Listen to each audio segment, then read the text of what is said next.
आपने पिछले एपिसोड में सुना कि हमारे परिवार चोपड़ा परिवार को चोपड़ा टाइटल कैसे मिली। ये करीब 1000 वर्ष पहले नाहर राव पढ़ियार के समय में हुई।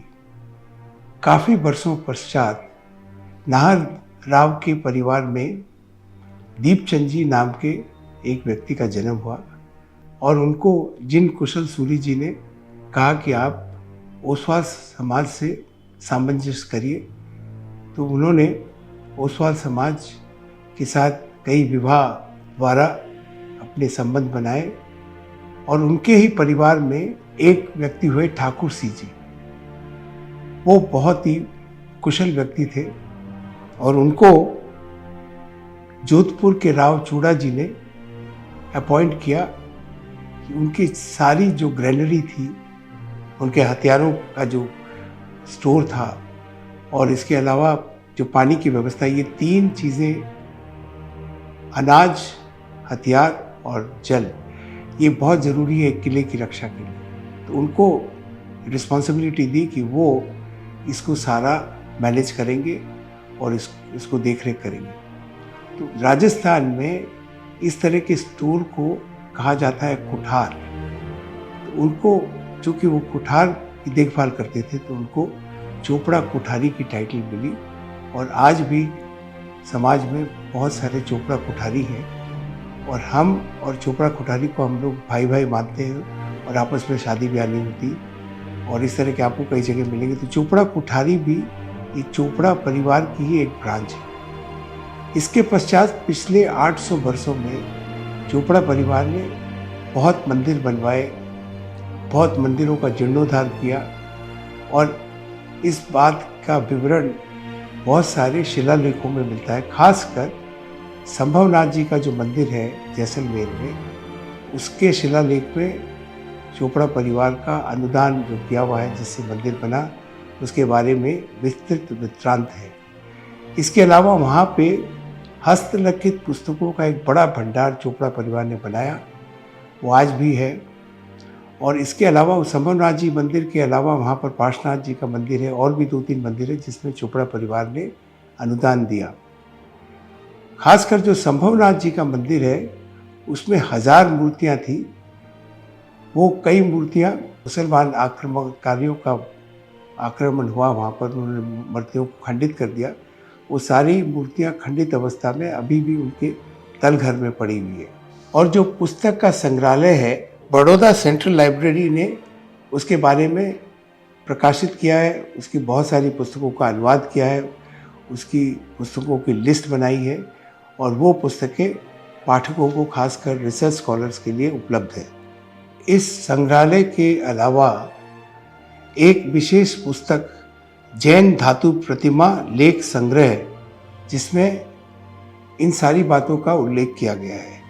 करीब 500 वर्ष पूर्व इस परिवार के मैक्सिमम लोग मारवाड़ में आकर बस गए और उसके बाद कुछ व्यक्ति वहाँ से उठकर बीकानेर राज्य के दुस्सारण नामक स्थान पर आकर बसे। इन लोगों में एक सेठ अमीचंद हुए।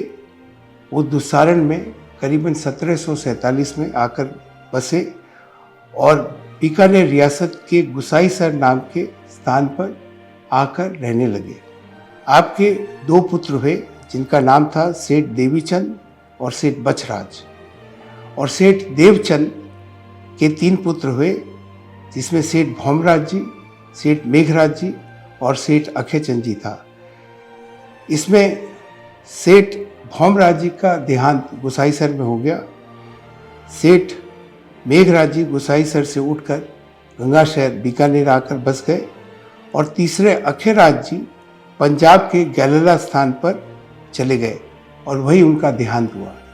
उनके वंशजों का क्या हुआ इसका हमें पता नहीं, लेकिन हमको लगता है कि कुछ पंजाब में चोपड़ा परिवार हैं, हो सकता है वो उनकी संतानें हों। जब सेठ मेघराज जी गंगा शहर आके बसे, उनकी फाइनेंशियल हालत, माली हालत बहुत ख़राब हो गई, क्योंकि जब ये लैंड रूट का, सिल्क रूट का ट्रेड कम हो गया, क्योंकि सागर से जब वास्को डी गामा ने हिंदुस्तान का पथ निकाल लिया, समुद्री रूट निकाल लिया, तो सारा व्यापार लैंड की जगह समुद्री व्यापार में कन्वर्ट हो गया।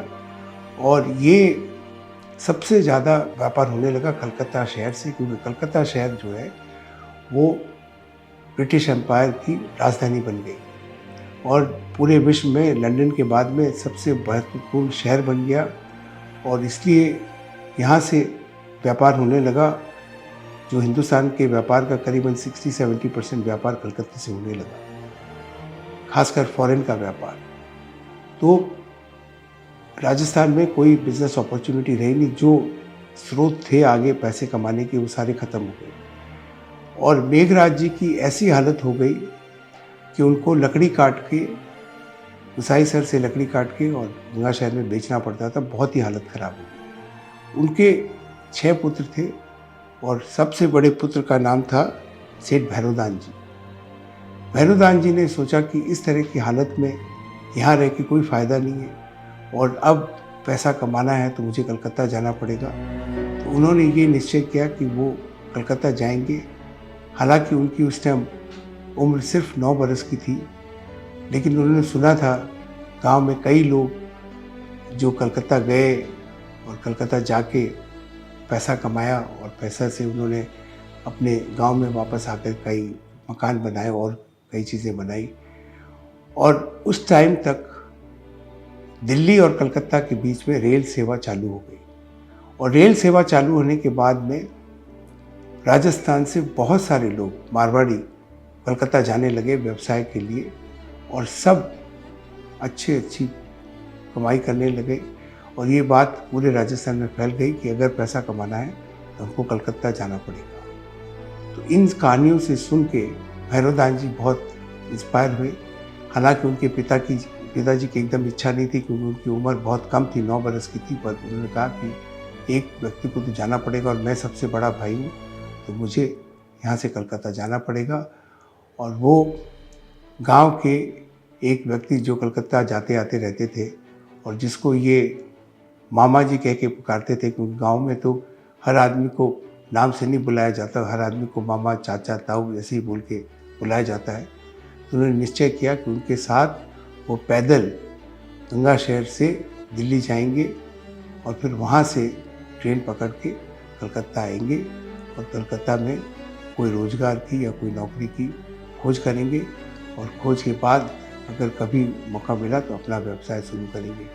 कलकत्ता आके अगले 10 वर्षों में अपना एक वर्चस्व बनाया और 20 साल की उम्र में वो वहाँ सबसे बड़ी फर्म, सबसे पुरानी फर्म हरी सिंह निहाल सिंह के पार्टनर बन गए, क्योंकि उनके मालिक उनके काम से बहुत खुश थे। उनके मालिक उनकी स्पिरिट ऑफ एंटरप्राइज, ऑनेस्टी और हार्ड वर्क से बड़े प्रभावित हो गए। इसलिए उन्होंने उनको अपने फर्म की पार्टनरशिप ऑफर की और वो पार्टनर बन गए। और उसके अगले वर्षों में उन्होंने बहुत बड़ा एम्पायर हरी सिंह निहाल सिंह के लिए भी क्रिएट किया और अपने लिए भी क्रिएट किया। इस कहानी को हम विस्तार से आपको नेक्स्ट एपिसोड में सुनाएंगे और इसलिए आपसे इल्तिजा है कि आप नेक्स्ट एपिसोड का इंतज़ार करिए और जब हम नेक्स्ट एपिसोड को अपलोड करें तो इसको ज़रूर देखिएगा। आप बहुत इंस्पायर होंगे।